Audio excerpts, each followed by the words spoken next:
आमदार भरत गोगावले यांनी केले रक्षाबंधन।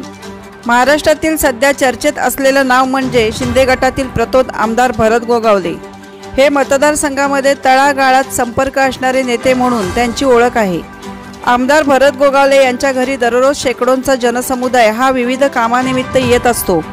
मात्र रक्षाबंधन निमित्त महाड, माणगाव, पोलादपूर या त्यांच्या मतदारसंघातील हजारो आदिवासी आणि मुस्लिम महिलांनी लाडक्या आमदार साहेबांना राखी बांधण्यासाठी त्यांच्या राहत्या घरी आल्या आणि महिलांनी राखी बांधून रक्षाबंधन साजरे केले।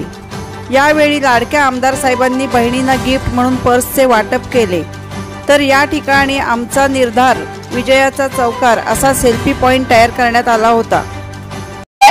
एवढ्या मोठ्या संख्येने या माझ्या गोरगरीब महिला भगिनी, ताई, आदिवासी महिला भगिनी, सगळ्या समाजातील या महिला भगिनी आज या ठिकाणी आलेल्या आहेत।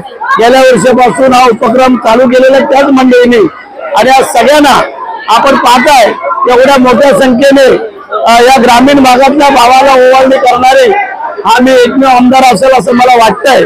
शहरामध्ये बराचसा वेगळा प्रकार आहे, परंतु ग्रामीण भागामध्ये आज एवढ्या मोठ्या संख्येने येणं आणि त्या स्वखर्चाने आलेल्या आहेत, त्याच्यामुळे मी त्यांना सगळ्यांना धन्यवाद देतो आणि त्याला शुभेच्छा व्यक्त करतो।